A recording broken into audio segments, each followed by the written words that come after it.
وعليكم السلام ورحمة الله وبركاته. مجدو.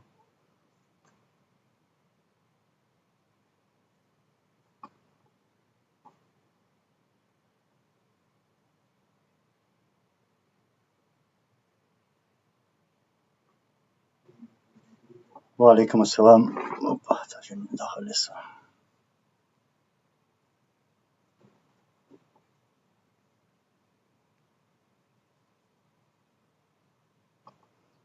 Тоже приветствую вас. Добрый вечер. Валейкум ассалам. Валейкум ассалам. Добрый вечер.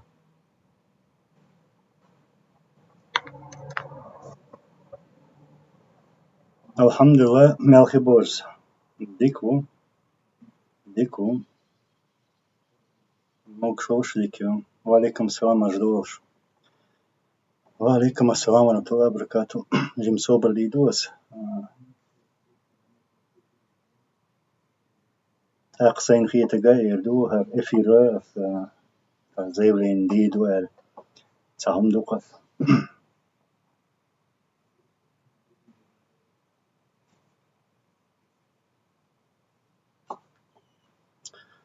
Так, а пока коротко сейчас отвечу на вопросы, пока люди собираются. Анзор, ты знаешь Хусейна Мараева, если знаешь, кем он был при Джохаре Дудаеве? Ну, братьев Мараевых я знаю, они выехали из республики, а вот кем он был при Джохаре, при первом президенте, я, ну, если честно, то вспомнить не могу.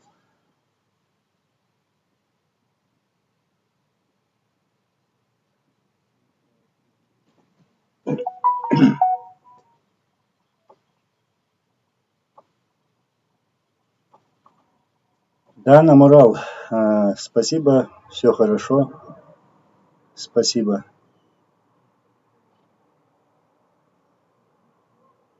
Валейкум ассалам ва рахматуллахи ва баракату.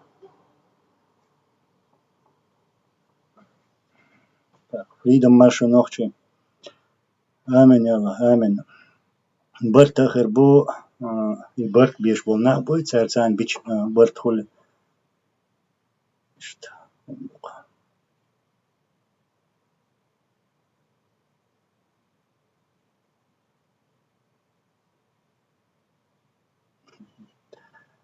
Так, Ахиали, Ник. Жапар. Жапар ще баттагор нат авиз войнуар хумштон дойша дац цуно войнгина гина дац так цанне мах قصد مش با из цудадиш хумшдацеш. Тем более нехси текиш. Тядуйся дуоси, техас водой хумш.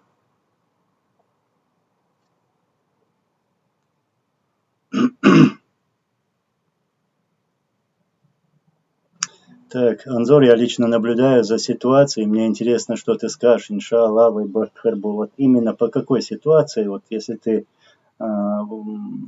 напишешь, скажешь, спросишь, то я без проблем отвечу на любой ваш вопрос.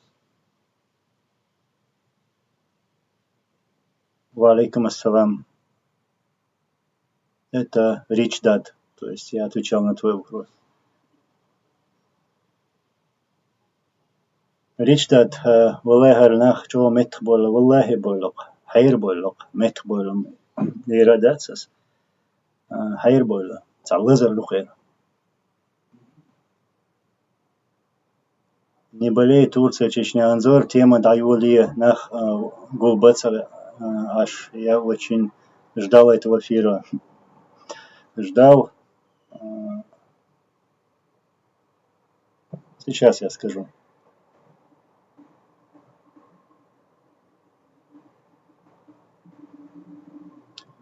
Чепал хингал дела дека знах душу дерду шуна херца сасобер цанчат чак дерду мэтня ха шуйвок чакца дела суна эйх шара собер кача цундера и собера ас дапеттен сяналча мадер шадега сунех си тахич ват шусан шу уровня, вага ужарвать, я от уровня аж чего-то урвать, что цена укрдать. Вертам верт, что аж цадуют шкоду на ютер, тебе ж бьются, сашаю, что шкаф, что чак дойдет, что и шу уровень, я с кем шлюцер до.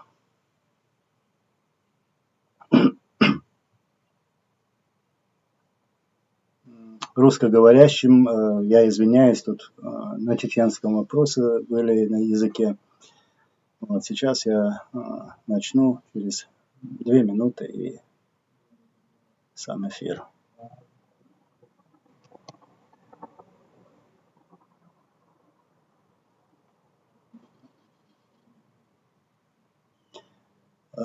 Хасан Саидов Харцу Лелинага так Тан Ол, Анзор Сар Элла, Анзор Астиадуцер Душун.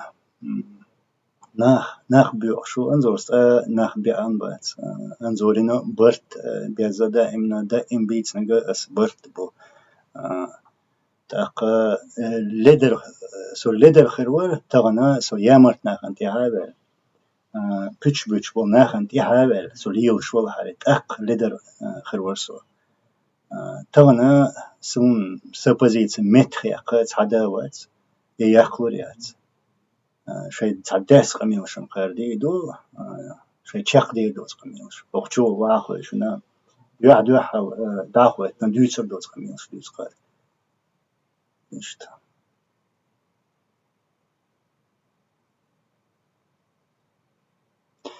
Так, тут собралось достаточно людей. Я, наверное, сделаю вот так вот. Бисмиллахи рахмани рахим. Ассаламу алайкум ва рахматуллахи ва баракату. Начну с этого.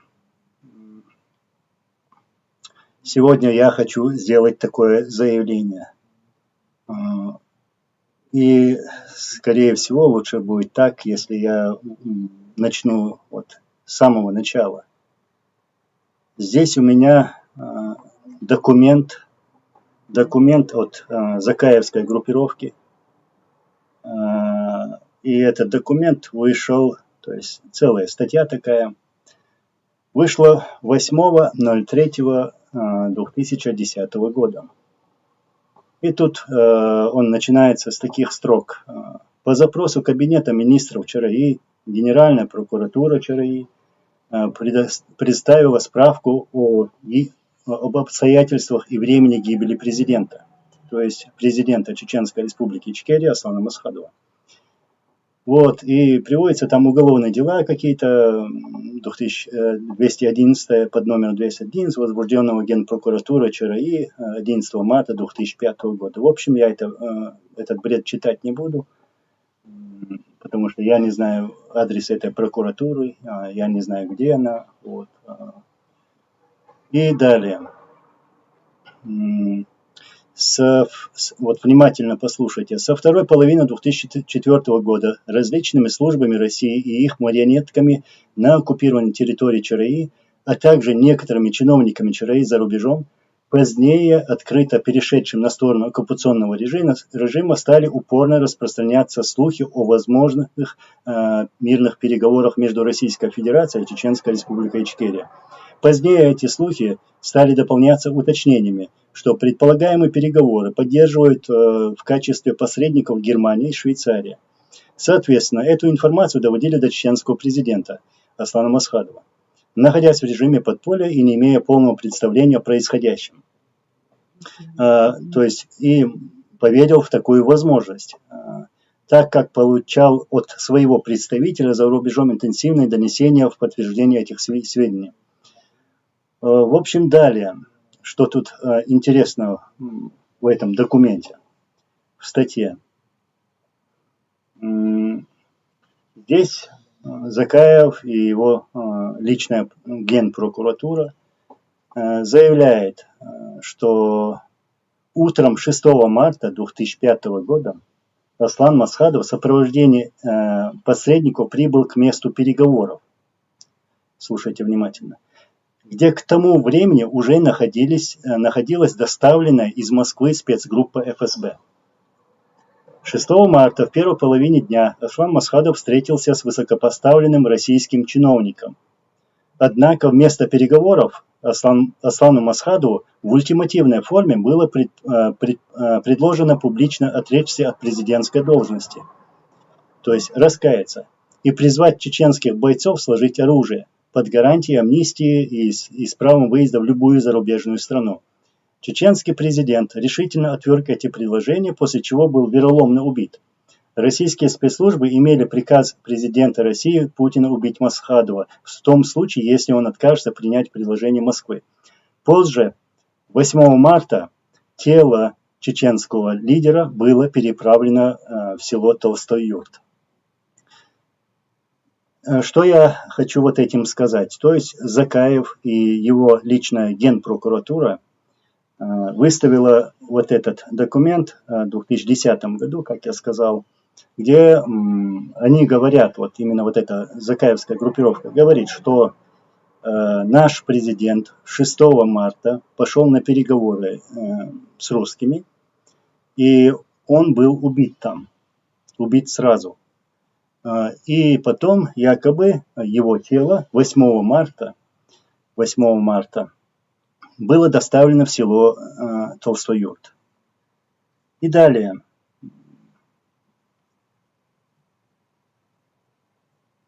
Там послушать такую запись. Это выступление 2 недели назад. То есть Ахмед Закаев дает интервью там, этим семье Курочкина. Вопросы будут решаться за столом переговоров. И Аслан Масхадов все эти 5 лет, 6 лет, пока он был на войне, он призывал к миру. И в конечном итоге он, объявив в одностороннем порядке перемирие, согласившись на какие-то контакты, которые путинская сторона использовала в качестве ловушки для него, заманили его на переговоры и расстреляли. На самом деле он был убит. Это все, что нам показывали и показывают, это абсолютно фантазия. Это они с пальца высосали и нашли людей, которые подтверждают именно их версию. Аслан Масхадов был убит на переговорах, во время переговоров. Я свидетельствую это. Но это отдельная тема. Относительно вопросов, что... То есть он подтверждает теми же словами, что говорил вот, в 2010 году. Вот эта запись была сделана 2 недели назад, то есть она свежая. И сейчас появляются такие люди, которые пишут, что вот почему Анзор ждал 20 лет. Вот сейчас один тут пишет, что то, что я сейчас говорю, что это якобы пустые слова. И что я якобы молчал 12 лет. Аслан, под ником Аслан тут кто-то пишет. Вот эта запись сделана 2 недели назад.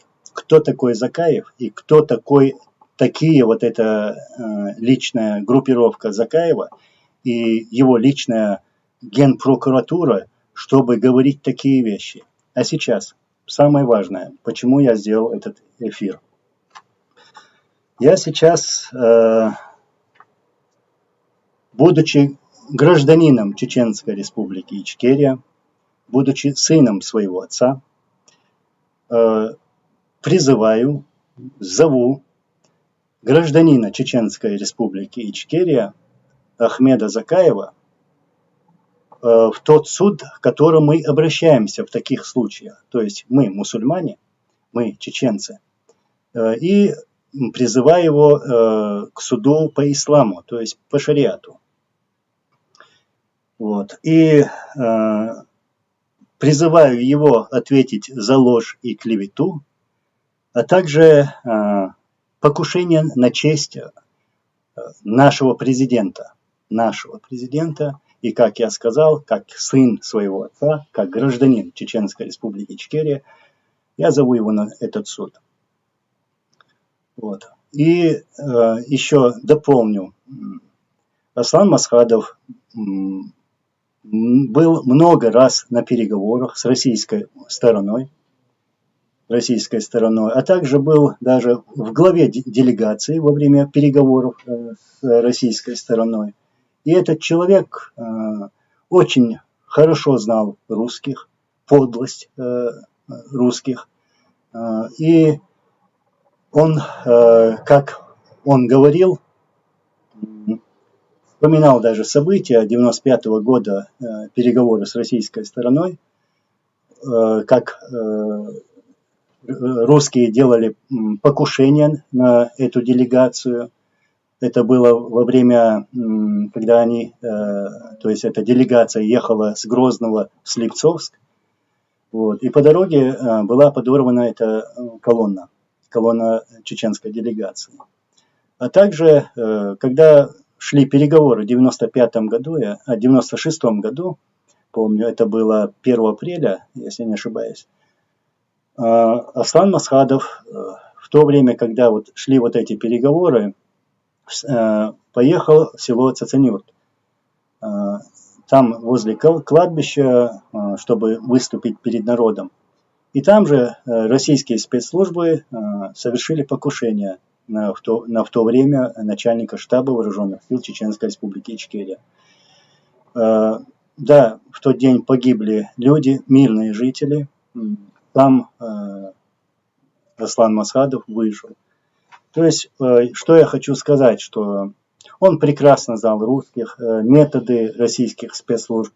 И, конечно же, он, как говорит Закаев, и утверждает, он же говорит, что уверенно говорит, сам не пошел бы на переговоры. То есть, получалось, что по Закаеву он взял с собой 2-3 человек и пошел на переговоры. То есть Ахмед Закаев выставляет нашего президента каким-то глупцом, тем самым оскорбляет его. И поэтому, услышав вот эту запись, которую я дал вам сейчас послушать, я решил, что я сделаю такой шаг. То есть тот шаг, который я сейчас озвучил. И я имею полное право на это. Полное право. До того, как сделать вот это заявление, я посоветовался с разными людьми, не спешу ли я, правильно ли. То есть я люблю советоваться с людьми.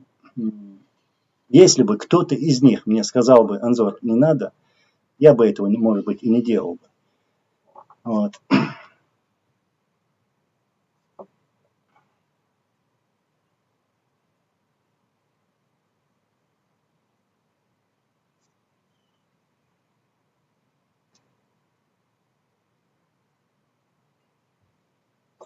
Брат, тут мне на чеченском пишут: Анзор, президент Валу Швыха, со и Лазар дол Швац, Лук Швац, он ахудей, хайна гидуал и держ, хай шеф вуйцуна гидуал мегардон, шумел онкар хитчи кузашун же держа хердацун, шулуш тегга вацун,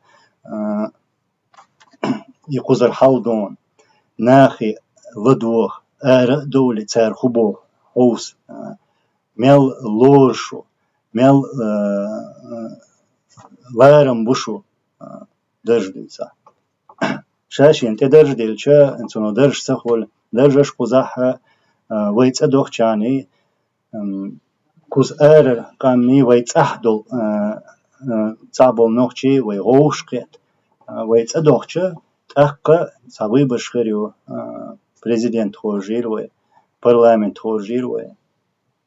Ишт херду держ.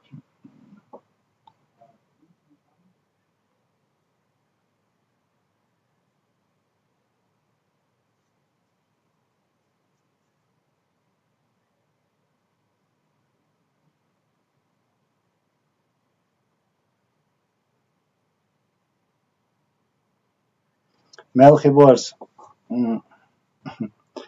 Что Закаев якобы не придет на шариатский суд. У меня есть много чего, чтобы предоставить, рассказать, спросить.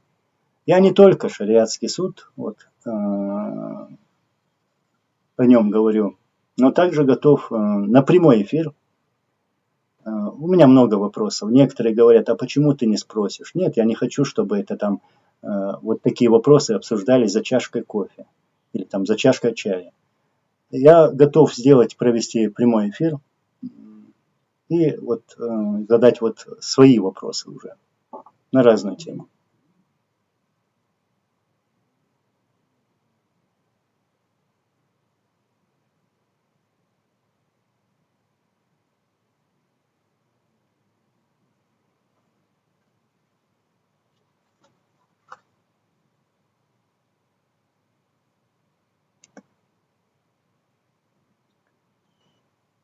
Ну, я еще продолжу.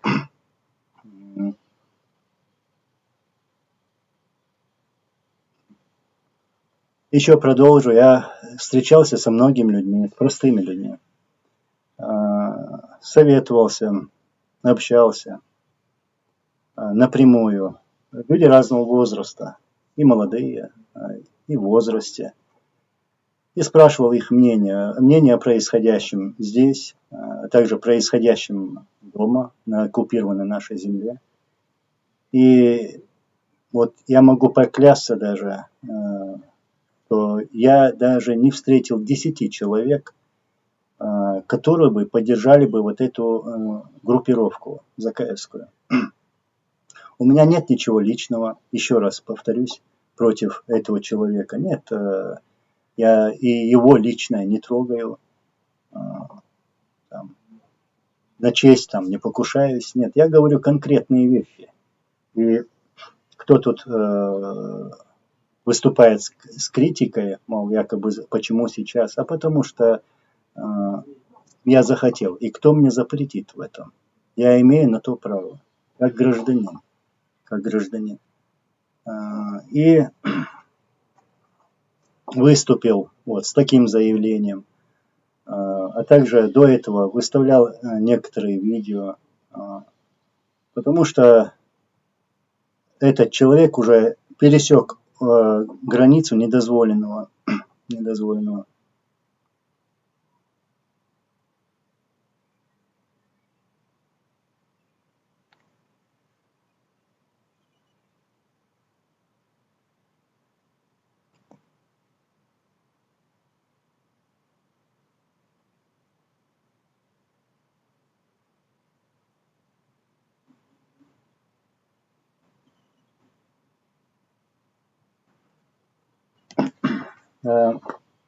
Седана Дарова, спасибо большое за поддержку. Конечно, я не ведусь на вот этих провокаторов, которые никогда в жизни не будут говорить от своего имени, писать от своего имени, тем более сказать вот те вещи, которые сейчас пишут, сказать это в лицо. Это трусы.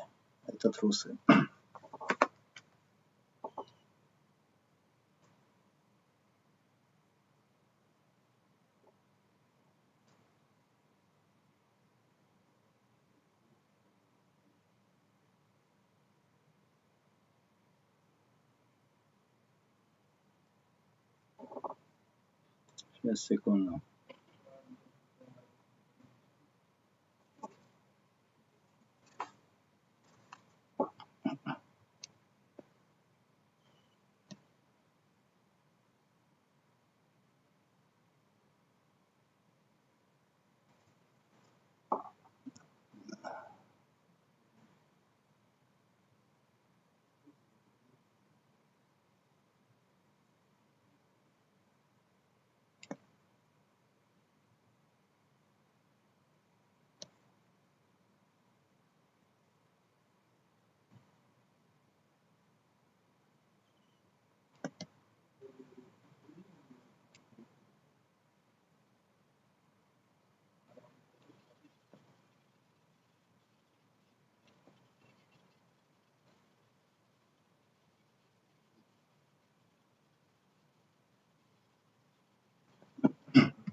Аслан, который тут прыгает. То, что я сейчас сказал, это касалось и тебя в первую очередь, потому что ты больше всех тут возникаешь. Знаешь, Аслан,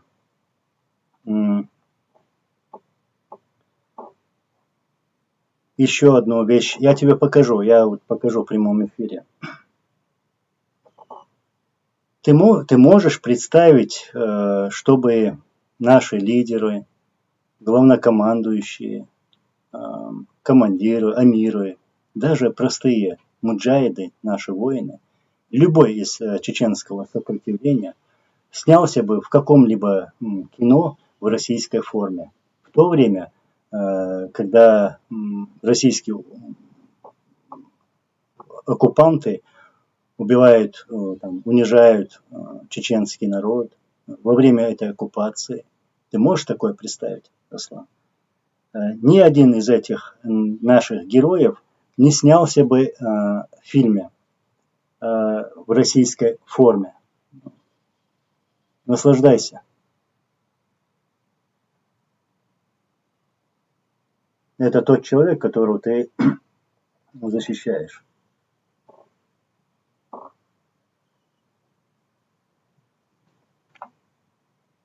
Schon jaham khiter dat, hu erchi.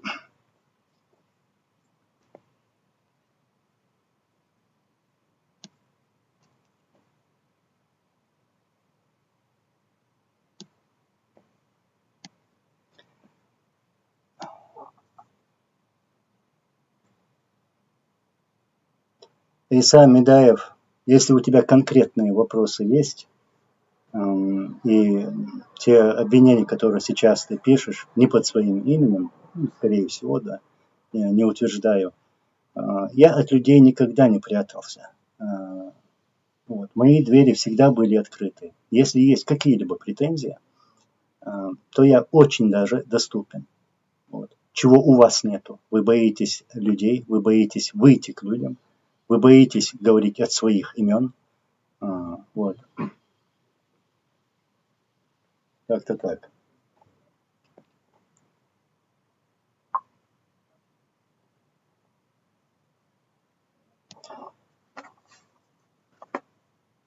Мелхиборс, Анзор, ты слишком долго молчал, но мы понимаем тебя в какой-то степени. Ни в коем случае не молчи. Ты обязан защищать честь Аслана Масхадова. Не мне тебе об этом говорить, но я прошу тебя ради Аллаха. Все мы сыновья своих родителей. У кого-то есть мать, отец, у кого-то нету.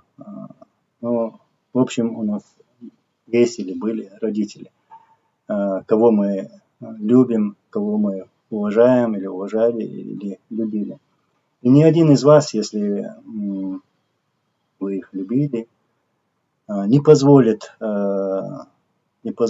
покушаться на честь, вот, тем более вот так оскорблять. Вот такое чувство и у меня. Я тоже не позволю делать такое. А также к тому же, будь это президент Аслан Масхадов или же президент Джохар Дудаев или Абдул Халим Садулаев, для меня без разницы. Все они для меня одинаковые. Вот. И я никому не позволю оскорблять наших лидеров.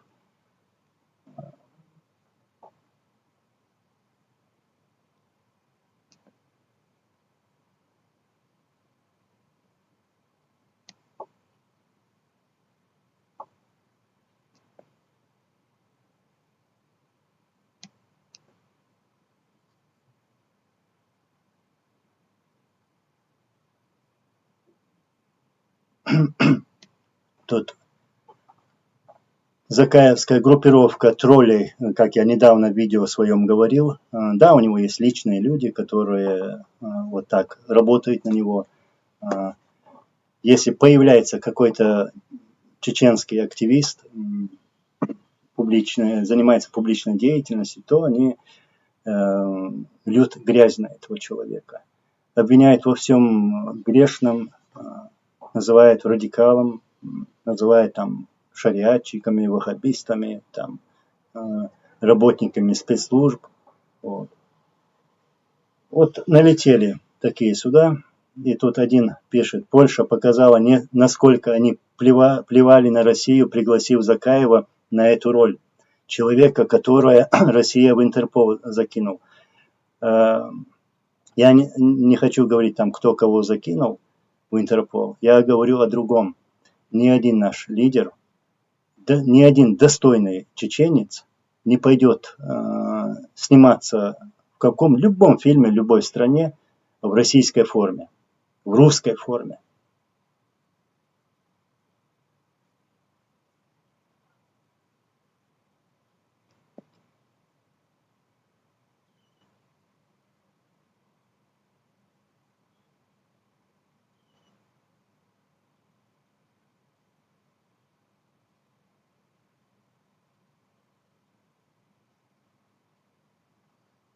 Ну,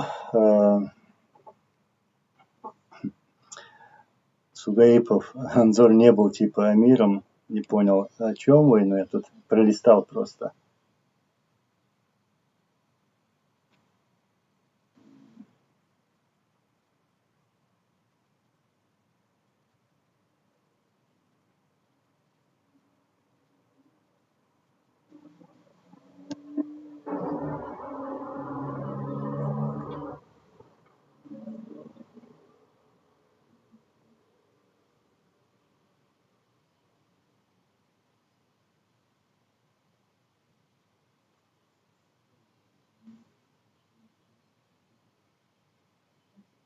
Истинные багдадовцы поддерживают Анзора, но не ичкерийцы, говорит этот закаевский тролль. Я буду читать даже провокационные комментарии.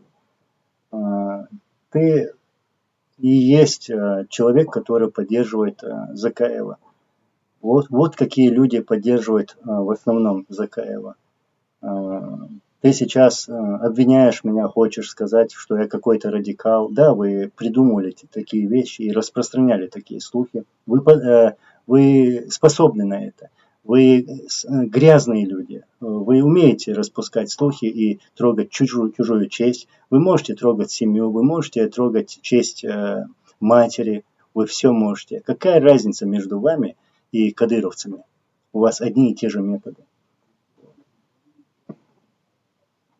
Вы хуже тех радикалов, о которых ты сейчас говоришь. Да, у меня достаточно терпения, я терпеливый человек. Но терпению тоже наступает конец. И даже сегодня, и после вашей всей этой грязи, вы не смогли меня потянуть вниз на свой уровень. Вот. И я сказал лишь то, что имею право сказать, и никто не заставит меня замолчать. Вот. Я буду говорить. Потому что не позволю обманывать людей. Вы сейчас обманываете людей. Обманываете людей.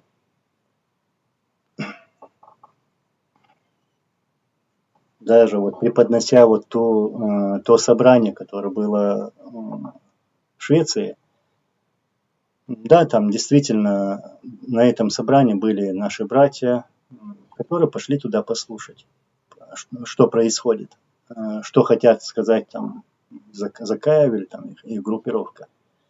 И я даже общался с некоторыми из них. И они мне сказали, что мы против Закаева, но мы пошли туда послушать. И еще раз подчеркиваю, вот это собрание, которое у них прошло в Швеции, было запланировано против того съезда, о котором мы говорили, и говорим, и планируем. Вот.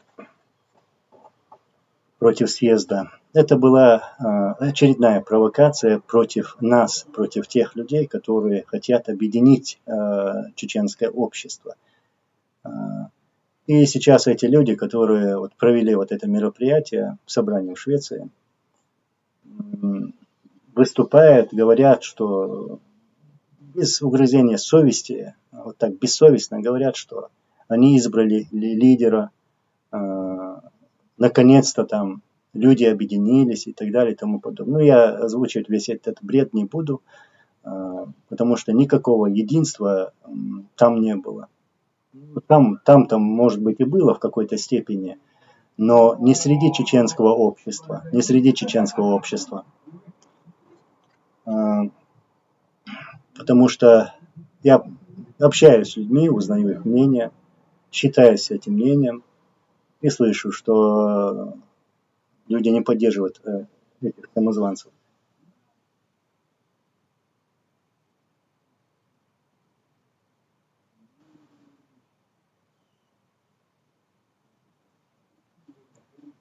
Саламбек, Даудов, Валлахи, Биллахи, Таллахи, группировка. Что ты хочешь сказать? Взяли, сели самозванцы и назвали себя, навесили на себя должности разные, главнокомандующие там и так далее и тому подобное, генпрокуратура. Ты мне скажи адрес генпрокуратуры. Или же покажи штаб, или же блиндаж главнокомандующего нашего.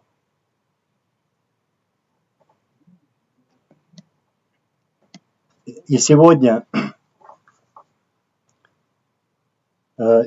появляются люди, которые, вот, зная все это, что никогда в нашей истории, чеченской истории, наши лидеры не покидали нашу территорию нашей родной земли. В такой момент, когда шла война, все наши лидеры оставались на своей земле, принимали бой, воевали против русских оккупантов и отдавали свои жизни. Это были наши лидеры, это были наши главнокомандующие. Наш лидер, наш главнокомандующий никаким образом не имеет права находиться на чужой земле, на другой земле. Иметь статус политического беженца, иметь гражданство другой страны. Это позиция Аслана Масхадова. Я даже выставлял эти записи у себя на канале. И сегодня кто заявляет себя главнокомандующим и так далее и тому подобное, то есть он не считается сомнением наших лидеров, которые были убиты Россией на своей родной земле.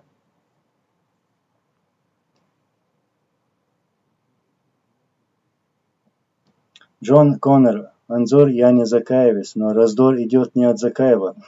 Нужно оставить личные обиды и делать все, чтобы объединиться. Большинство чеченцев поддерживает Закаева. Не надо врать.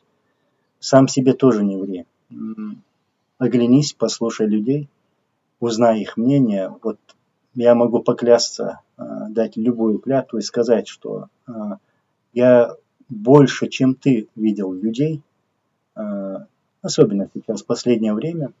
Вот в одном городе я встретился с более 200 человек, чеченцев, узнавал их мнение. И поэтому вот так уверенно я могу сказать, что люди не поддерживают его, люди называют его самозванцем. Вот. А то, что насчет объединения, да, я двумя руками за, я готов к объединению, готов стать рядом с любым человеком, но объединяться с людьми, которые лгут, обманывают людей, там, двуличными людьми, я не собираюсь. А вот по поводу вот Закаева, якобы раздор идет не от Закаева, тоже не надо врать. И Закаев, и другие, которые называют себя легитимными, за эти 20 лет они ничего не сделали. И не надо мне сейчас писать, что они сделали много. Ничего не сделали для чеченского общества. Люди ждали.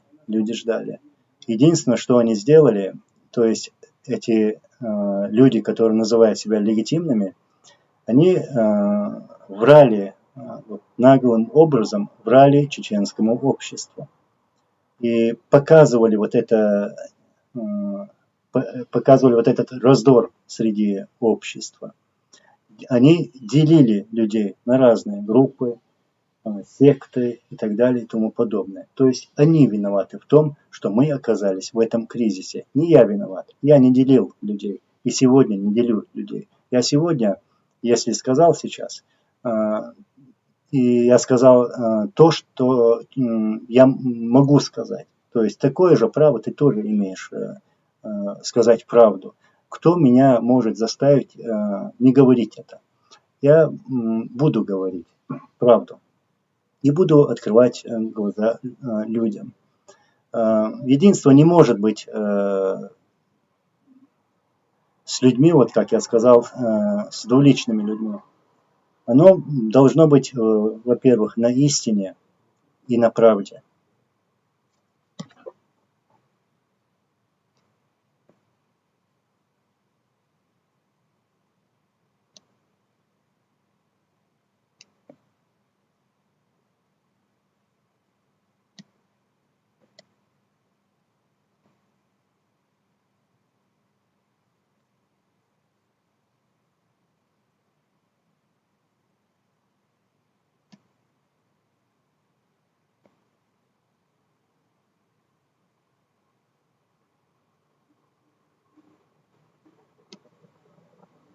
Аслан, под ником Аслан. Сейчас, секунду.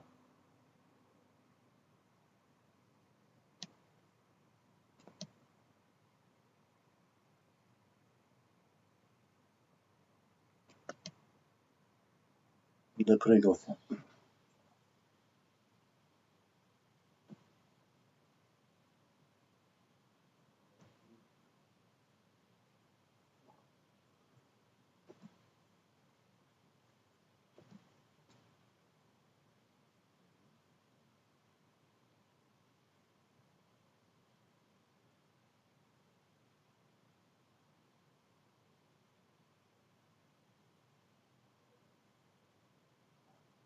Мне тут подписчики пишут.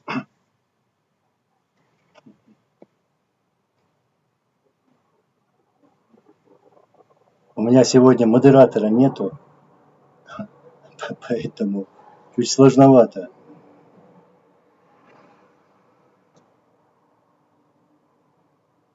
Ну, пойдем к вопросам, что ли. Если у вас есть что-то спросить, я готов ответить на них.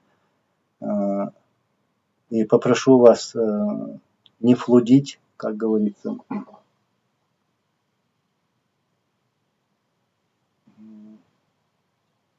Сейчас, секунду.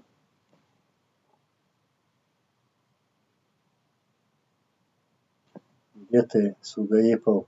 Ну где же ты, Сугаипов? Тут много людей пишут. Ну, сейчас, секунду.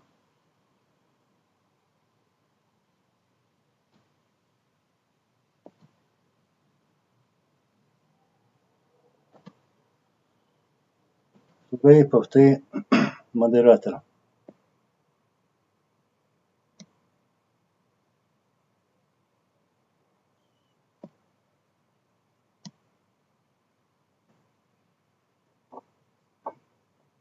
Сейчас, секунду. Мелхи, напиши тут сообщение.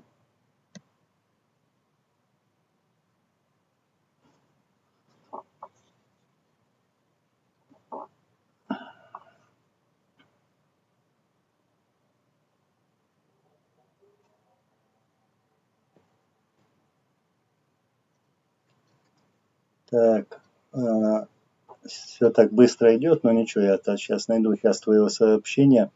Анзор, у меня вопрос. Что важнее, уничтожить внутренних врагов сначала или внешних, явных?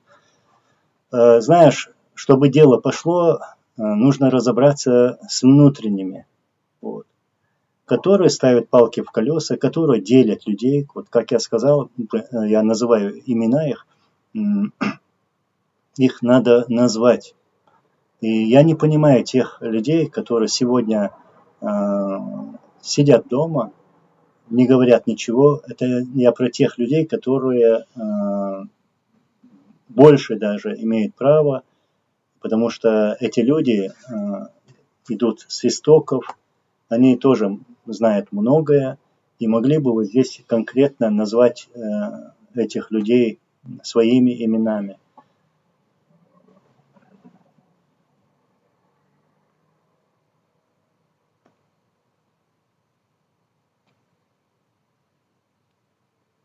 Сейчас, секунду.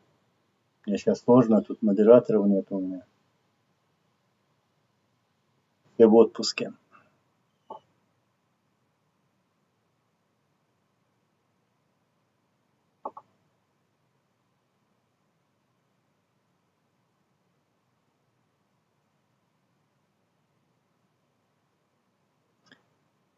Порос, Поросян, Азор, вот я постоянно слышу на иностранном канале, как они обращаются к Закаеву.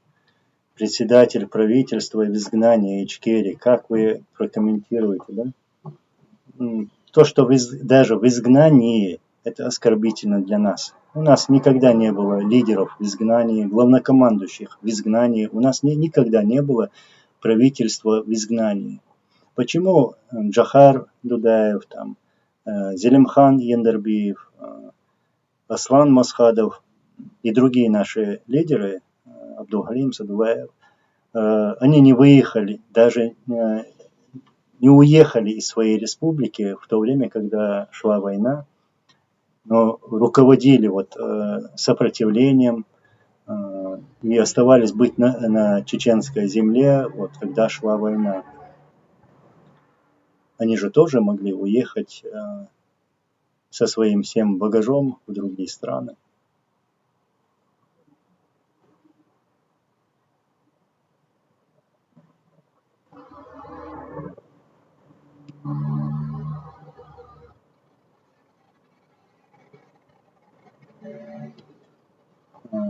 И сами, да, ты не слышал, чтобы он оскорблял или критиковал своих недоброжелателей. Кто чем занимается, все прекрасно видят.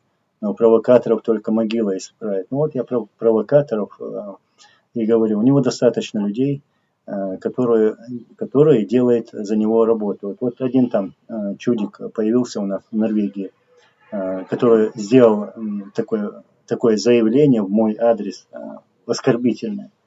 Вот. И Закаев выставляет это у себя на канале.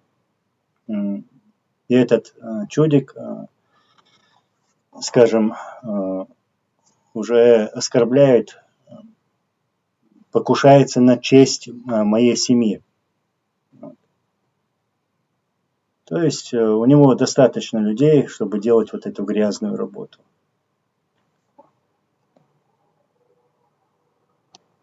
Мелхи Борс, вот тебя я нашел.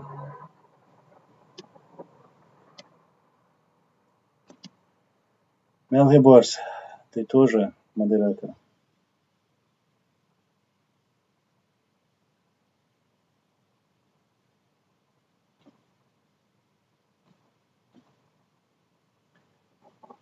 Радам Хасанов, ты лучше своего с шефа вытащи на связь.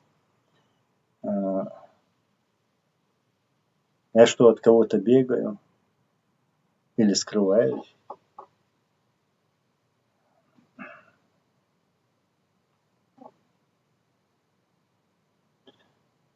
Студент X, Анзор, так, валикум салам. Можешь ли ты сказать, что это скорее твоя личная неприязнь к этому человеку, потому что в конце концов мы все хотим одного и того же. Откуда ты знаешь, что хочет, к примеру, другой человек, или что хочу я, что ты хочешь, ты должен знать, конечно же.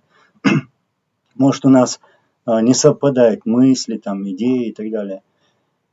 Но я много раз говорил, подчеркивал, что я не трогаю чужое личное, никогда не трогал и не хочу трогать.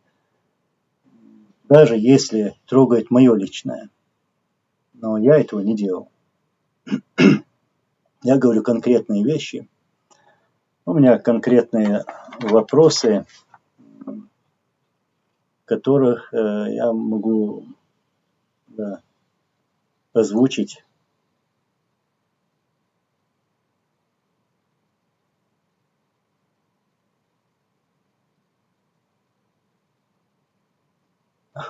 Да, ладно, велхается, отписываюсь.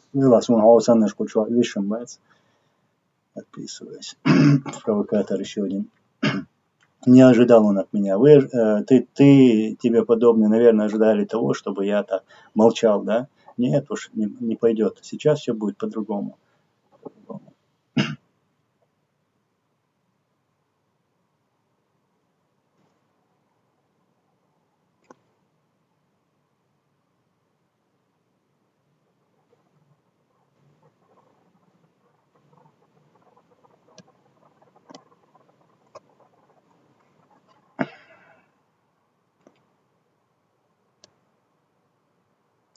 Я чуть под конец еще раз озвучу свою позицию, свое заявление.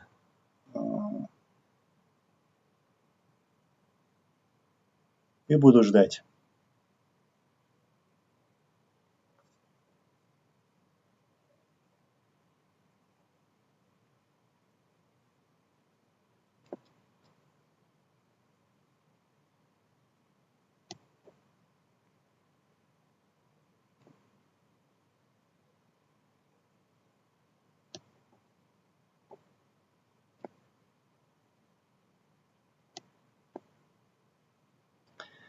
Адам, ну, извиняюсь, я на чеченском. Дехастак харло собо, закая ма мех вацбо.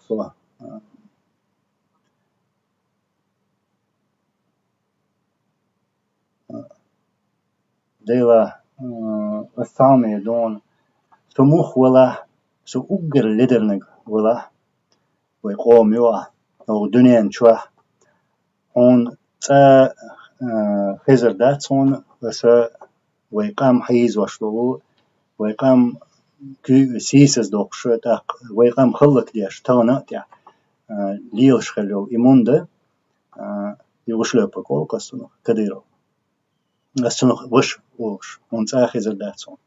Je zoekt eerlijk hadden zo. Schuwers geroeien. In staan elche schon bedat zich het. Трашу халх элле ола. Элч худой. У преступления не бывает срока давности ол. Иш докшу и букшумах. И букшумах.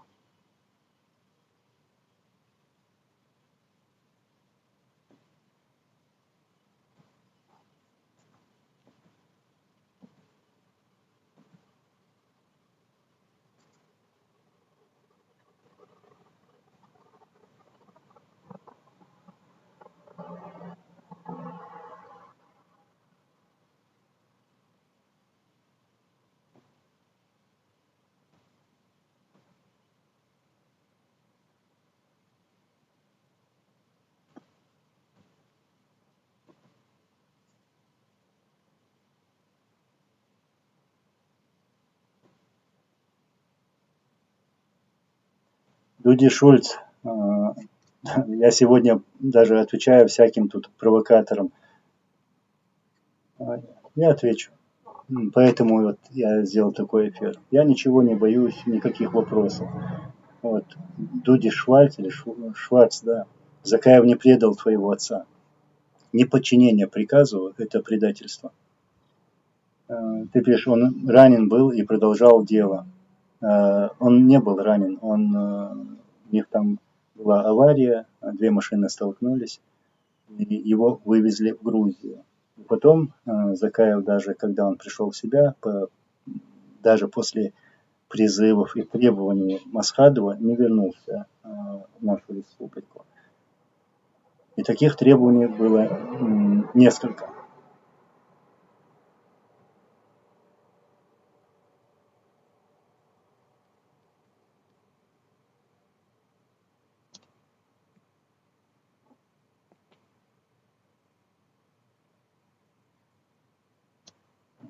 Закаев сдек эфиряться кастваша дейц вишт касте бог ну гуайшу нашу не издать тана ханца волшки тихернах айха ша Украине вона тига политиксан волшки это бог так Италия вон тига министр сани волшки это бог доцак дюча лилшу цакет Украина ца политикса.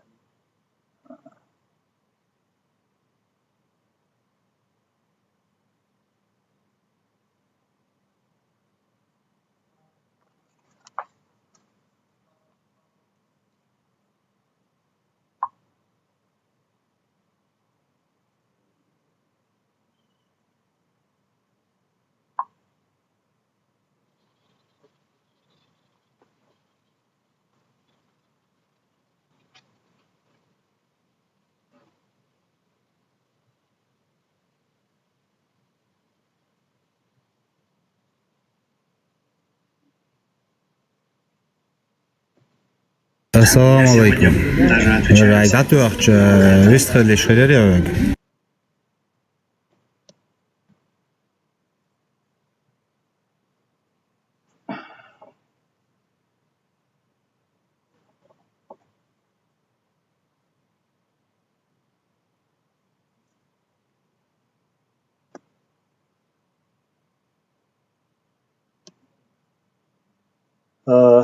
Студент X, сейчас, секунду, отвечу на твой вопрос. Анзора, какие шаги он должен предпринять, чтобы исправиться по-твоему? Например, публично извиниться или уйти из политики. Я не говорю, чтобы он куда-то уходил и так далее и тому подобное. Мы эту идею вот такую вот озвучили, что если он придет 26 ноября на съезд, который мы организуем обязательно, если он туда придет как гражданин Ичкерии, потому что все, которые там будут участвовать, будут гражданами Ичкерии, то есть там никто не приходит со своей как бы должностью. Вот. Пускай все оставляют свои короны дома, приходят туда и там решают все вопросы. Вот что.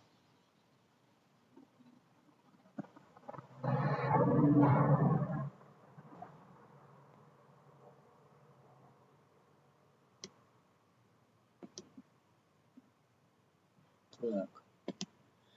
Это тоже улетело.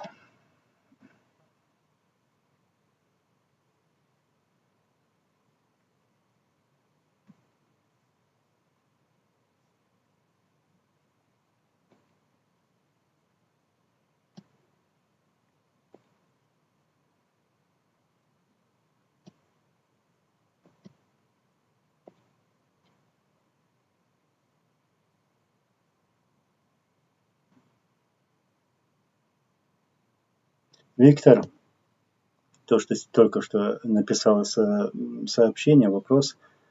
Я считаю, что тебе лучше самому спросить у Ломаева Мусы, спросить у него то, что сейчас у меня спрашиваешь.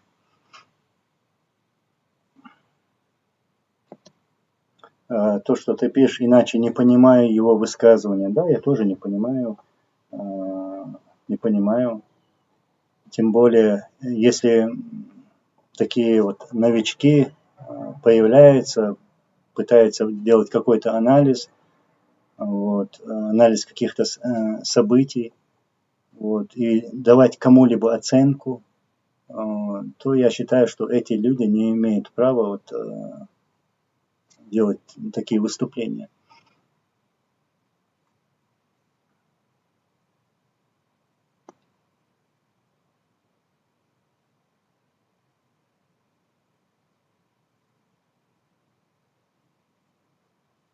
Так.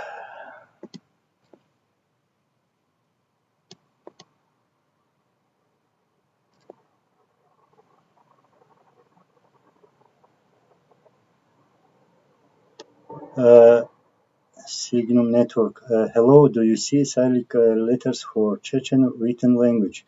I know Russian, but I can't write in it. Sorry for not related question. Yes, I can. Wait.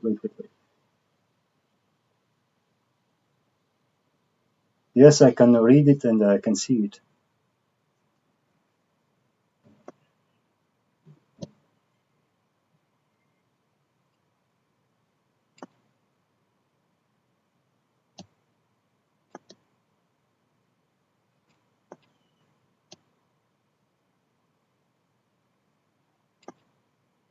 Роберт Маклин, Анзор, еще раз настаивая на том, чтобы Закаев прибыл на Всемирный съезд чеченского народа 26 ноября. Нет, это не Всемирный съезд.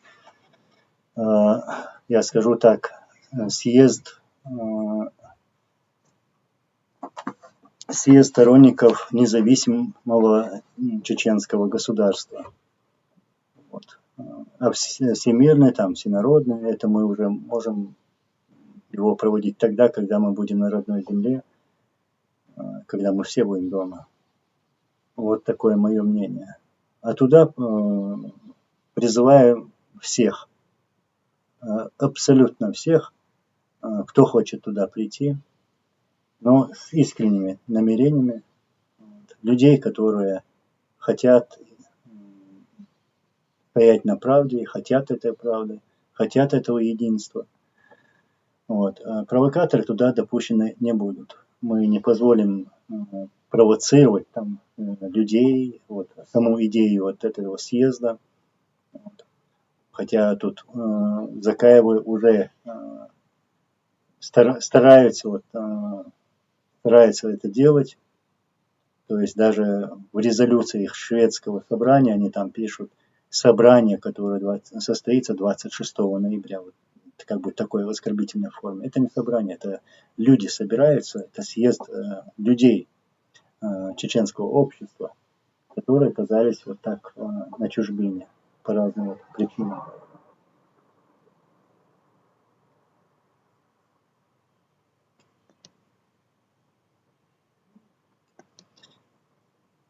Вот про Ломаева пишут, я ничего не хочу про Ломаева говорить, это вы уже сами решаете, это, вы можете это сделать сами тоже.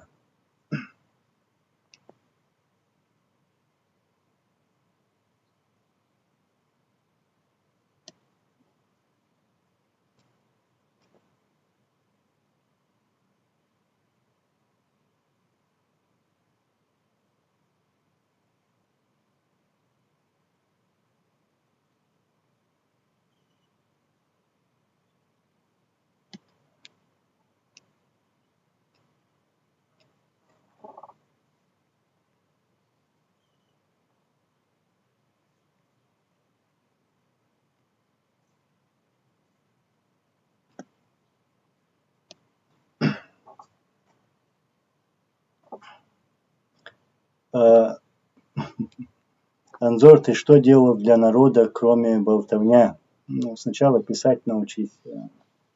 В общем, что я сделал? Я не прогнулся под Кадыровых, я не называл их братьями своими, я с ними не встречался, за стол не садился. И у меня вот такая твердая позиция. А остальное, то, что я делал, это уже не твое дело, потому что я должен, как и все остальные, отвечать только перед Аллахом.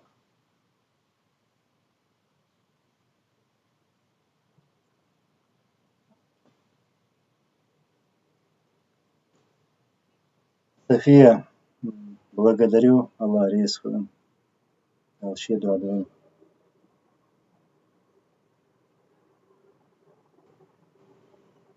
Мулахид. Анзор, собрание — это достойное слово.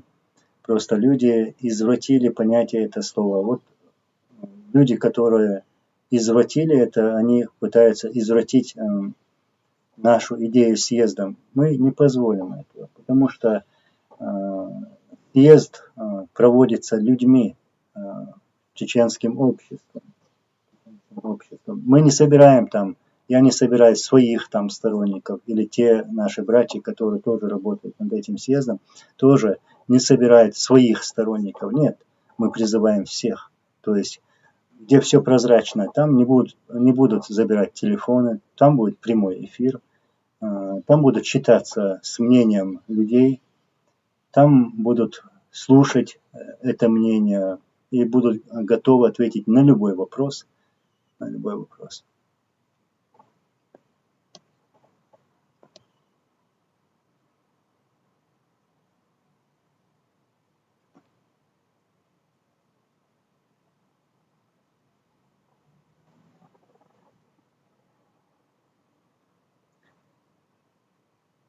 Имя, фамилия. Назор, почему ты именно сейчас поднимаешь эту тему с Закаевым? Ты ведь говорил, что никогда не будешь его обсуждать. Когда я такое говорил, что буду обсуждать, а что я трогаю что-то личное Закаева? Я зашел к нему в дом, я что-то взял у него, что лежит дома, или я о нем вот так, о его личном чем-то говорю? Нет, это совсем другое, что я говорю. А то, что я сейчас, именно сейчас это говорю, вот я только что в начале этого эфира сказал и показал даже, дал послушать такую видеозапись, ну хотя давал послушать голос. У этих Курочкиных есть свой канал, и этому каналу Ахмед Закаев давал интервью, где он высказал такую форму, которая оскорбляет нашего президента, его гибель, и также, ну как, скажем прямо, гибель моего родного человека. Вот поэтому я и сейчас вот так решил выступить открыто. Это мое право.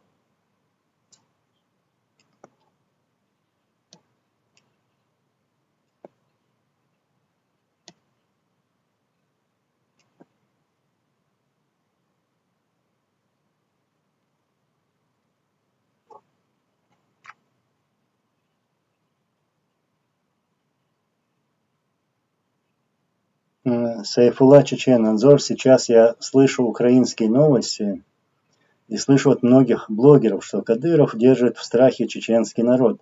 Ради Аллаха дайте знать всем, что Кадыров ноль, что за спиной Кадырова стоят русские.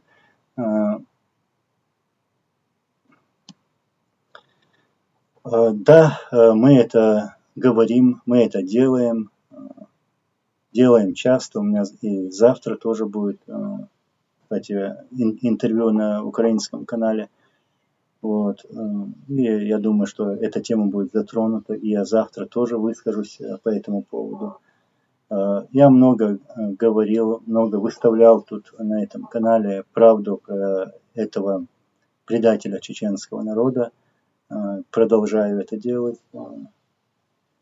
Вот. И еще раз подчеркиваю, что это самозванец, это марионетка Путина, и он зависит от своего хозяина, то есть Путина, и делает все, что он скажет, и будет делать. И хотя там говорят, что разные там мысли, ну, бывает, говорят такое, что якобы Кадыров там заменит Путина и так далее и тому подобное. Нет, не успеет. Его сами русские уберут, как убрали его отца. Вот.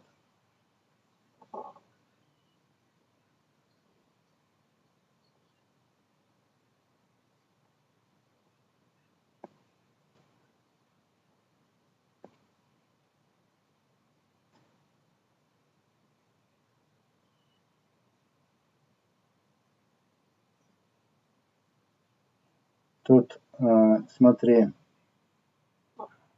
модераторы, тут полностью личные оскорбления идут. Если вы это пропускаете, то и Анзор это поддерживает. Анзор Хрюк Хоттер Духон. Знаешь, что то, что я сказал, или то, что я написал, я готов ответить за все. А то, что пишет другой человек, я это делать не буду. Поэтому я что могу сделать в данном случае? Я могу сказать тем модераторам, которые тут управляют сейчас каналами. Сегодня я поставил двух еще дополнительных модераторов и попрошу их. Любые оскорбления в чей-либо адрес, без разницы, мой, ваш или в любого человека, сразу же стирайте. Не надо оскорблять людей, посыпать их там оскорблениями, там унижать. Так что стирайте эти сообщения сразу же, не церемоньтесь. И не надо мне с таким тоном тоже говорят, что я это как бы хоттердол, что не надо, шукха хоттердол. Когда на вашем канале, на ваших площадках люди оскорбляют других, вот вы какую-нибудь логику тогда видите? Я же был там, я же видел. К примеру, даже просто я прямо скажу, там, вот именно там я читал про свою мать. Вот мать Анзора поехала в Чечню. Вот что писали у вас. А вы это пропускали. Ну, это я то, что самое мягкое сказал. Вот. Так что тоже имейте совесть. Сначала у себя выбирайте, а потом уже требуйте от других.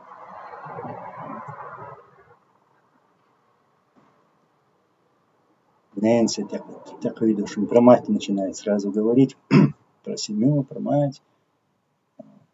И еще вот ты, который сейчас я зачитал твое сообщение, вы выставили на своем канале, выставили видео, ну, какого-то там недальновидного человека, который живет в Норвегии, где он оскорбляет именно меня и оскорбляет именно мою семью. Вот. Почему вы выставили вот это видео?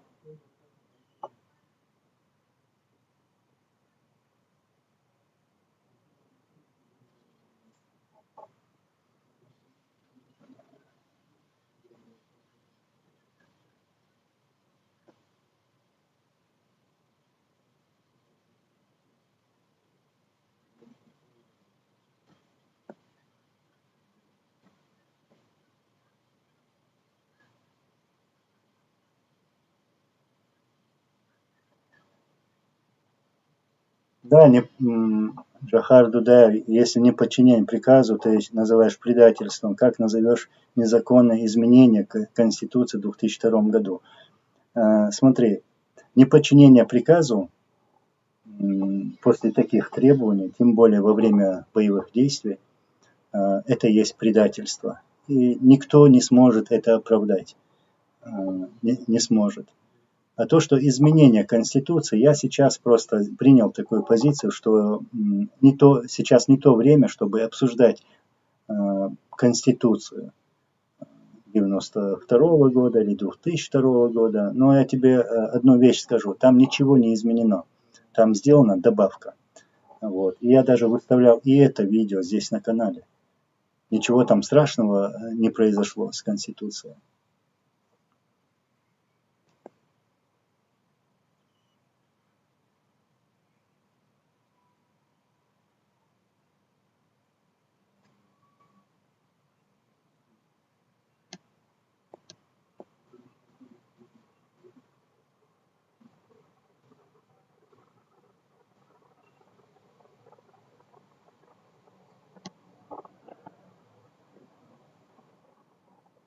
Я, наверное, сейчас уже скоро буду завершать.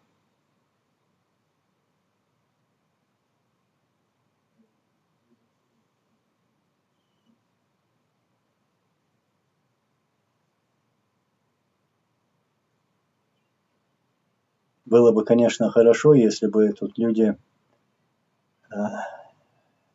не делали посты, вот, не флудили бы, то и мне было бы легче. По-любому я пытаюсь пройтись по всем вопросам вашим.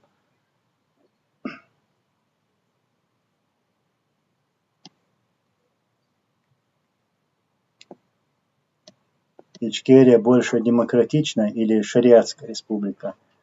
Ну, я много раз отвечал на этот вопрос. Чеченцы демократы. Вот. Найдите любую страну, где может быть больше демократии, чем у чеченцев. Мы всегда имели право голоса, мнения, у нас была свобода, всегда. Да, сегодня у нас диктатура, вы это прекрасно знаете. Вот. А так, в общем, более демократичных, чем чеченцы, я не видел никогда. А то, что шариатское или нет, мы мусульмане. И это ответ на вопрос.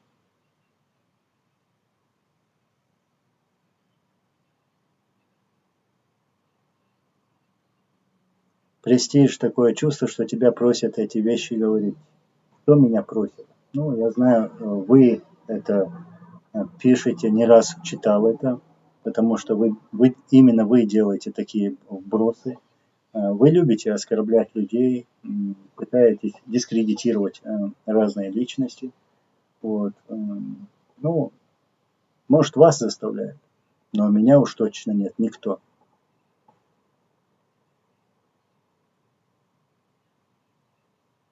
Виктор, Анзор, ты не видишь или не хочешь отвечать? Да, я пропустил этот вопрос. Хома Брут, значит, шариатская страна, да? Я уже ответил на этот вопрос. Мы мусульмане. А то, что какой будет наша республика, это уже надо вернуться на нашу родину, спросить у людей. Нельзя что-либо навязывать людям. Нельзя. То, что хотят люди, я это знаю, я это много раз слышал.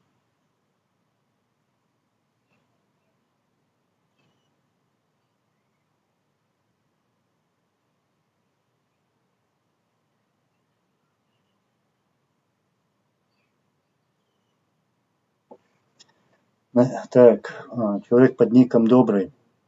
Ну, ты про записи, которые я выставил в последнее время.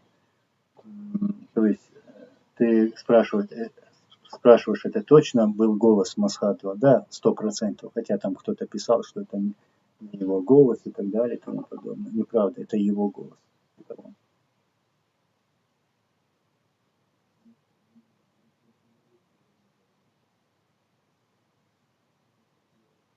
Роберт Маклин главное высказался, раз было желание донести до людей и оппонентов свое мнение. Значит, правильно сделал, что выступил. Да, конечно, терпел много, но когда уже начали дергать честь человека, который был убит на войне и который сегодня не похоронен, то есть наш президент не похоронен, у человека, у которого сегодня нет могилы, вот задумавшись над этим, я решил так выступить.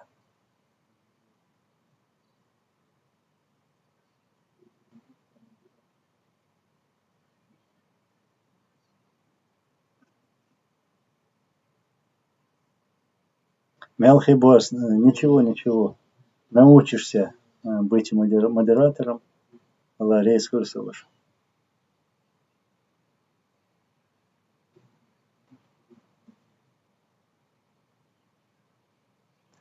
Сигам Майер, кто спрашивает, шариат или демократия, этим вопросом вы доказываете, что не боитесь Аллаха, вы опасные люди.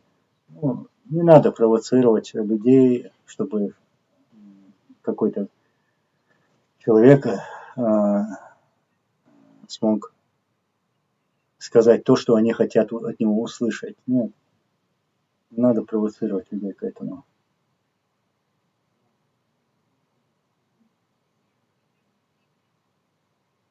Дейцер, Маршвол. Анзор, в каком формате пройдет съезд, что ожидается от пришедших? Будет полная свобода, демократия. Будем рады видеть вас. Приходите. Двери открыты для всех. Съезд пройдет нормально.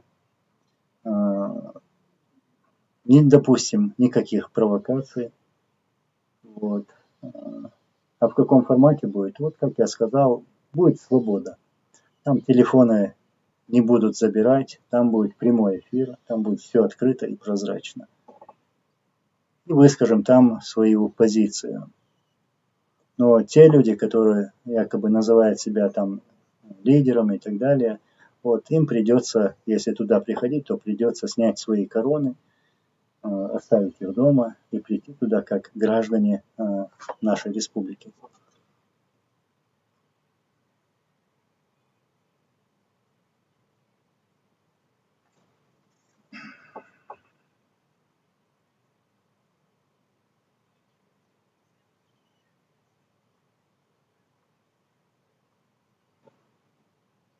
Анзор, так, Нагиев пишет, Анзор, будет ли примирение с кадыровцами? Они тоже чеченцы, но предатели.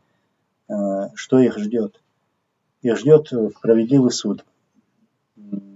Именно суд, наказание. Никто их прощать не собирается. Это те люди, которые совершили вот такие самые отвратительные, жестокие преступления. То, что сегодня происходит с чеченцами, такое никогда у нас в истории не происходило. именно когда они вот применяли вот такие методы. Я не буду сейчас все это говорить. Их ждет наказание.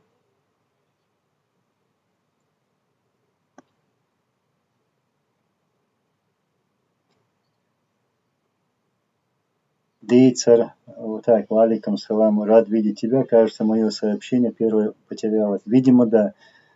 Кстати, я получил, очень понравилось. Ну, ты понял, о чем я говорю. Allah razı olsun. Değerbors, nensite muhqit, berqit hoşum. Şeqial khumsakhil shduy, nana yuitsqar. Achurşa ve guitsar. Şo çaq bol. Yuhumuşli boldirqar.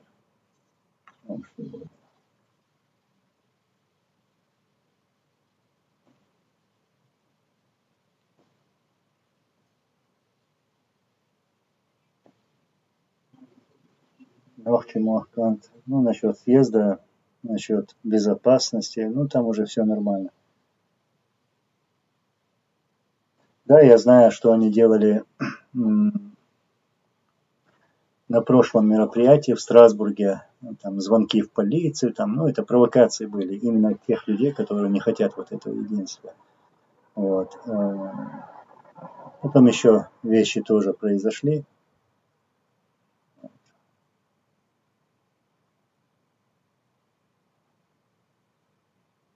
Это у тебя зависть, что ты не первый.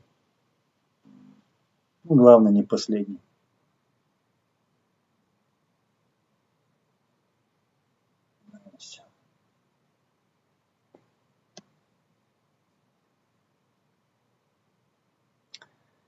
Али Юсупов, когда закончится война в Украине? Ну, сейчас украинская армия дает жару русским оккупантам.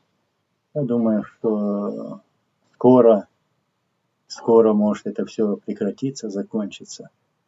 У России больше нет сил сопротивляться, а не нападать на Украину. Я считаю, что все это идет уже к концу. Чечен лайв мастер, так, валикум салам, Саваш. Инзагузаву, ёхмаю, со дия пачалска, он юх схавену мероприятие Шерхуза.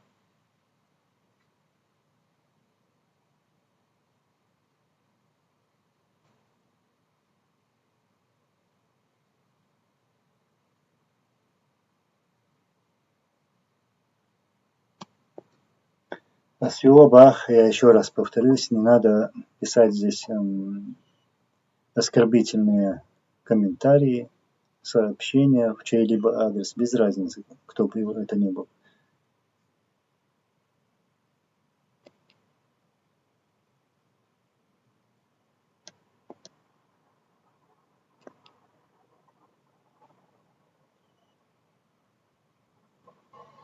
Прохар Дудаев, но кажется, я ответил на твой вопрос. Если я пропустил где-то, то я за это извиняюсь.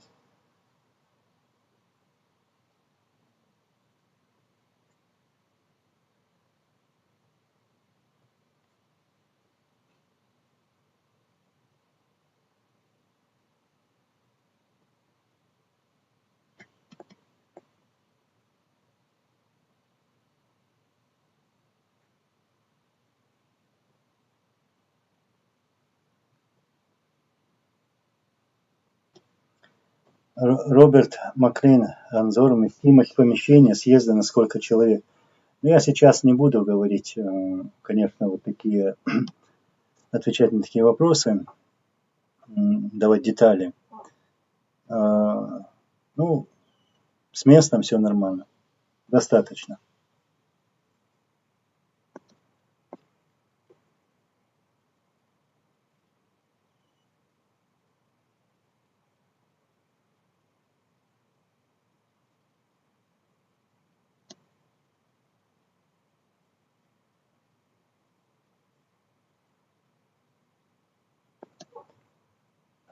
Наплыв сообщений. Так, Антон Антонов, валикум салам. Буду халде вай барт сахилар вай барт сахилара вай сахилар хубахандутия. Анзор ху алхит хун сунах лати жим тица. Валикум салам саваш вай барт сахилар хубахандуй. Куйва раскш теспитан ду тахка вайнюа епитан лило что нахбу попех шаралил один арнах биабя ишт барт бахан койтаун цундер бо вая тана барт сабаха тя дусурдуе кудина ца массу бахан лилина и барт бабиес кой архитсон بيتني ناه دقيق واش بيتن ليلن بو ناه دقيق واش هم دليس نيس وانت يحي بق وانت يحي جحر ليرة جحر دين تح خوديز إسلام تح خوديز برت خبره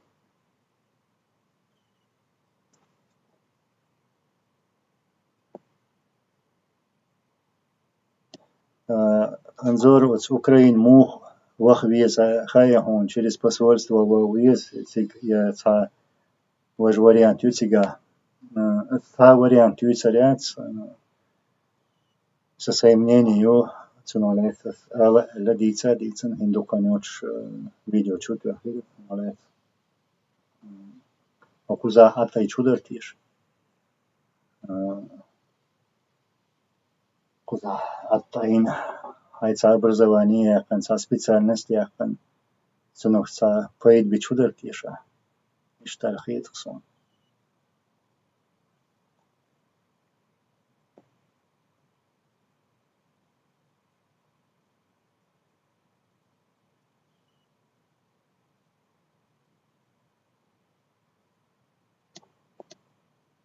престиж при нашем шатком положении зачем нам нужны дешевые разборки. Да, зачем нам нужны дешевые разборки и клеение этих ярлыков, что он радикал, он там бандит, он такой-сякой и так далее и тому подобное. Вот что делали эти люди за 20 лет. Поэтому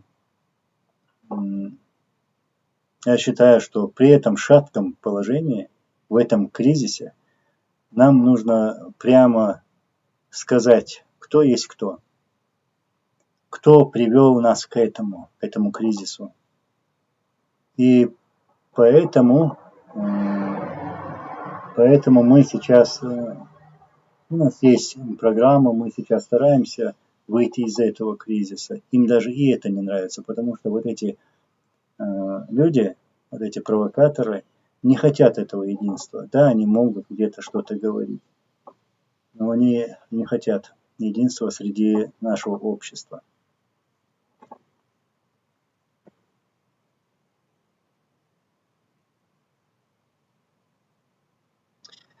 Хорошо, я еще раз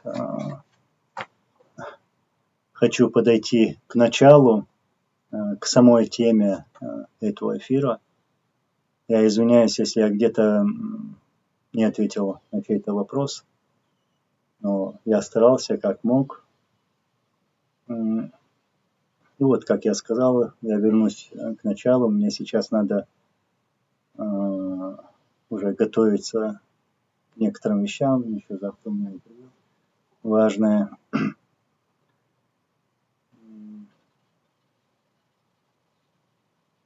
Вот. В этом эфире я выступил с таким заявлением, что я подаю Ахмеда Закаева в шариатский суд, то есть суд по исламу, к которому мы обращаемся, мы мусульмане, мы чеченцы, именно в таких случаях, вот, чтобы решить этот вопрос справедливо.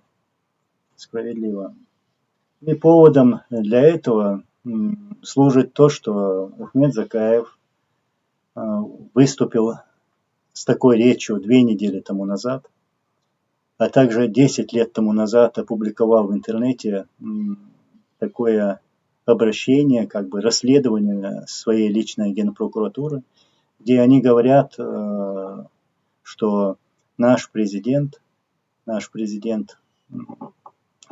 попал в руки русским оккупантам 6 марта 2005 года, а потом был убит 8 марта его тело доставили в Толстой юрт, что не соответствует действительности. Это неправда, это ложь. И в этой речи Ахмед Закаев говорит, что наш президент пошел на переговоры и был убит на переговорах, именно на переговорах российской стороной. Я уверенно могу сказать, у меня есть факты, чтобы вот так доказать, что в то время, в 2005 году, никаких переговоров не было. Они не шли. Единственное, что было, это наш президент в одностороннем порядке остановил боевые действия и предложил мир Путину, то есть России. И мы, то есть чеченская сторона, ждала реакцию на это заявление и мирное предложение Масхадова, но никакой реакции, никакого ответа не было. И, соответственно, не было никаких переговоров. Наш президент не был убит во время переговоров. Он был убит 8 марта, утром 8 марта 2005 года, именно в том доме, в котором показывали. И, как говорил Закаев, что Масхадов пошел на переговоры, это звучит даже очень оскорбительно по отношению к нашему президенту, потому что Масхадов никак не мог пойти на переговоры с 2 или 3 людьми. И еще дополню к этому, что Масхадов жил в этом селе несколько месяцев, хотя Закаев утверждает совсем другое. Он даже находился там, был там с ноября месяца. Вы помните встречу там Басаева, Садулаева, Масхадова во время месяца Рамадан. То есть несколько месяцев жил там в селе Толстой юрт. И, как я сказал, Масхадов никак не мог пойти с 2-3 людьми на переговоры с российской стороной, не обезопасив себя. И в то время я знаю, что он ждал отряд Ахмада Авдарханова, чтобы они уже вместе ушли в горы. То есть оставалось еще неделю срока, то есть была такая договоренность, что Ахмад Авдарханов придет в это село, и они уже пойдут в горы. Вот такая была ситуация. И я считаю, что это не уже как сын своего отца, как гражданин Чеченской республики Ичкерия, я сделал такое заявление, что вызываю Ахмеда Закаева, тоже гражданина Ичкерии, решить этот вопрос в шариатском суде, как говорится у нас, то есть суд по исламу у нас говорят, за ложь, за клевету, а также за покушение на честь на президента нашего, а также моего родного человека. Я считаю, что я имею полное право.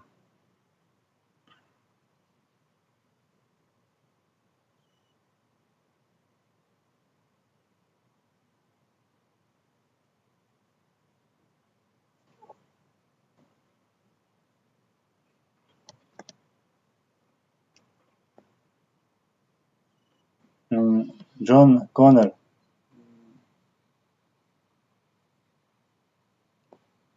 Так, Анзор, благодарю за эфир и за ответы. Если был от меня неуместный вопрос, не суди строго. Нет, конечно, брат, все нормально. Ты с чеченцами встречаешься, и ты лучше знаешь мнение народа. Благодарность тебе за твою работу.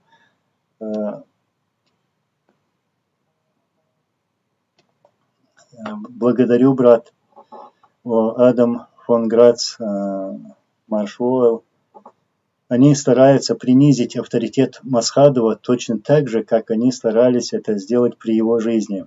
Им нужно было всячески принизить значение победы, которую Аллах сам даровал нам руками Аслана. Да, читал твое мнение, Адам.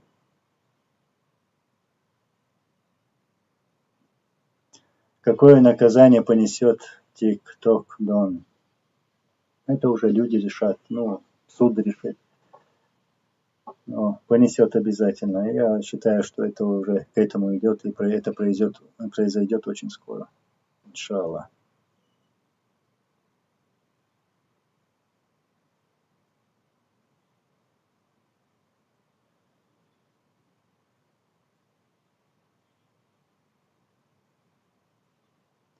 Хорошо. Я благодарю всех. Я извиняюсь, если где-то не ответил. И вы, надеюсь, меня тоже поймете за мое выступление. Я еще раз подчеркиваю, мне нужно то, что нужно вам. Я имею в виду от нашего общего дела. Я также отношусь к нашему делу, как и вы. То есть я хочу, чтобы наше общество вернулось домой, чтобы у нас на родной земле была свобода, чтобы не было таких угнетателей, не было каких-то там проходимцев, аферистов, самозванцев, которые вот так унижают чеченцев, наших лидеров. Я уверен, что так и будет, иншаллах. И еще раз призываю людей, чтобы пришли на съезд, который пройдет 26 ноября в этом году. И буду рад вас увидеть. Это будет съезд свободных людей, сторонников независимости чеченского государства.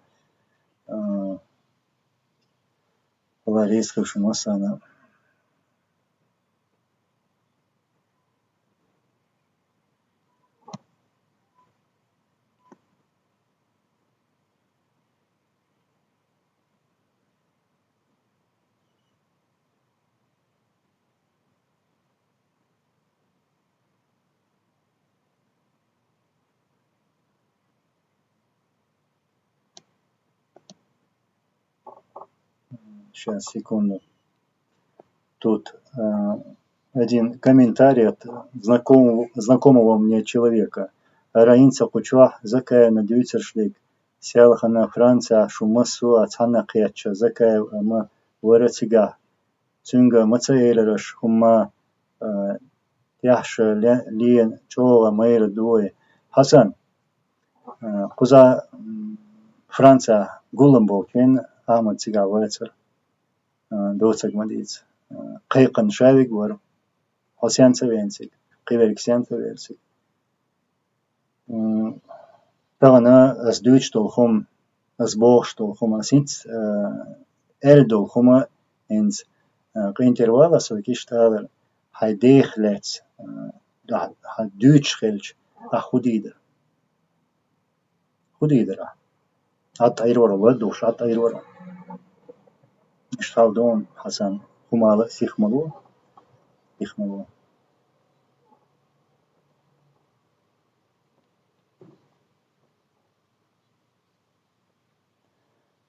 Так, Алекс сам 26 ноября где? В Страсбурге.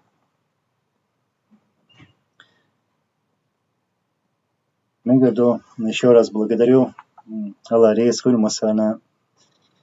Ассаламу Алайкум ва рахматуллахи ва баракату. Далт я хабертки.